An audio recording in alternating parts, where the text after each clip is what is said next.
Amazing parenting. We empower parents to positively impact their children.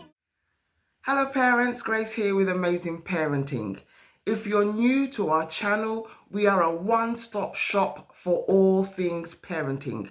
Whether you have a newborn, a primary age school child, a toddler, a young adult, a child in university, here is your one-stop shop. Everything you want to know about children, you can come here and get some tips, some tools and some strategies to help you maintain that strong bond with your child. So if you're new, go ahead and subscribe, give us a like, and please share with at least one other parent. That's what we ask. Just one other parent, share this video with them. Okay, without further ado, let's get into today's session. I've got my notes because if I don't have my notes, you know, I will just go off on a tangent talking on parenting. So you might see me go and look at my notes for a few seconds. Okay, so today we're going to be talking about maintaining that bond with your child and how you can do that. We have 10 different ways you can do that. We're going to look at 5 now, and then we'll look at another 5 another time. Okay, so let's get straight into it. Keeping that bond with your child's well-being.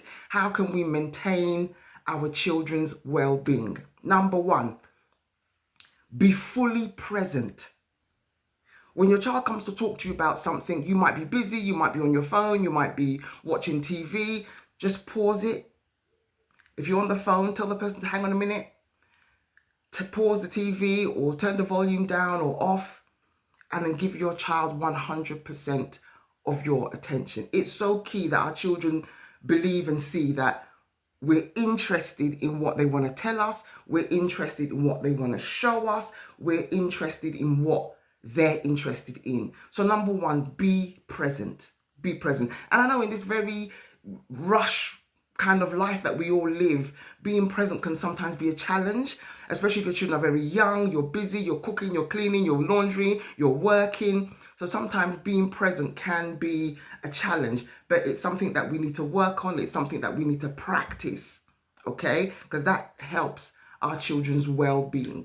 Number 2, listen without trying to fix the problem first of all, yeah? We need to listen first and then fix whatever problem there is. Because sometimes we just want to talk, we just want to give our opinion, we want to give our wisdom, our knowledge to our child. And sometimes they just need you to listen, they just need you to just sort of take on board what they're saying.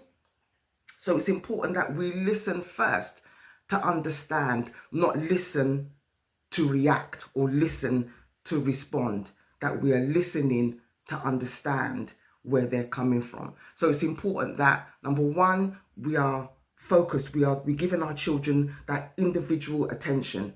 We're stopping what we're doing and we're pausing for them. Then number 2, we're not trying to listen so we can give them the quick fix. We're just listening so we can understand where they're coming from. Number 3, validate their feelings. You know, sometimes they say, oh, mom, I'm feeling sad, or dad, you know, this happened. You know, we have to validate their feelings. Yeah, I understand that, you know, you might be sad about that, or you might be angry about that. And it's okay to allow our children to have those feelings. Sometimes, you know, our child comes to us and they want to do something, or they want to, you know, behave a certain way, and we shut them down. No, we're not allowing that in this house. We're not doing that. And they get annoyed or they get upset. It's okay for your child to get upset with your decision. They're not going to agree with everything you say every time you say it. So allow them to have those emotions. It's okay for them to be angry. What's not okay is if they use that anger to hurt themselves or to hurt others. But allow, you know, we have to allow our children to have those emotions, to be sad, to be happy, to be angry, to be annoyed, to be frustrated.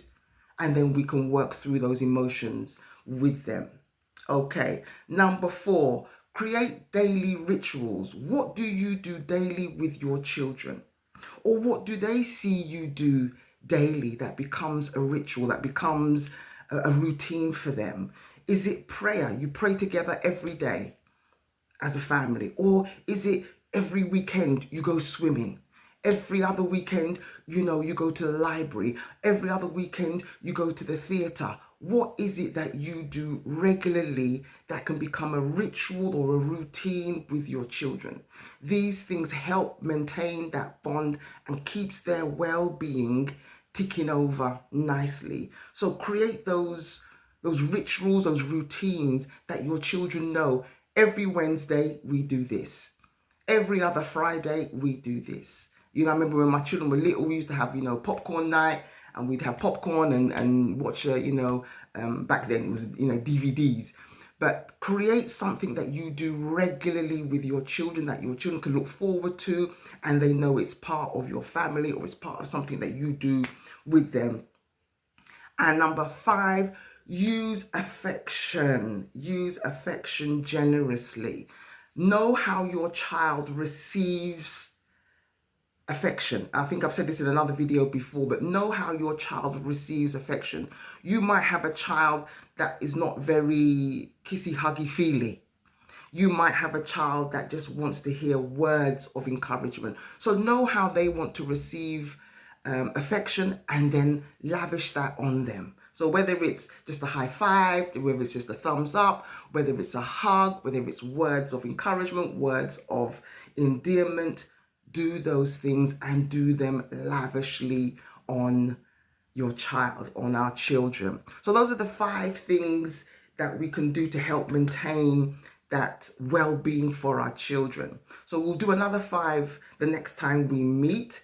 So again, this is Grace. This is Amazing Parenting. Go ahead and share and subscribe and like these videos. And if you want more of these videos and I've not covered a subject that's personal to you, leave a comment below and I will endeavor to do a video on it.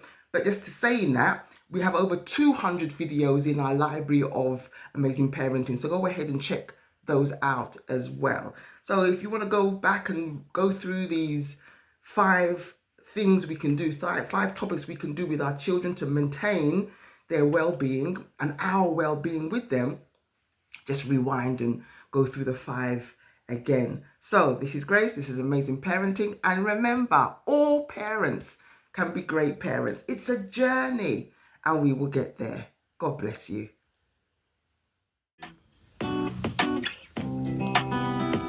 Amazing parenting. We empower parents to positively impact their children.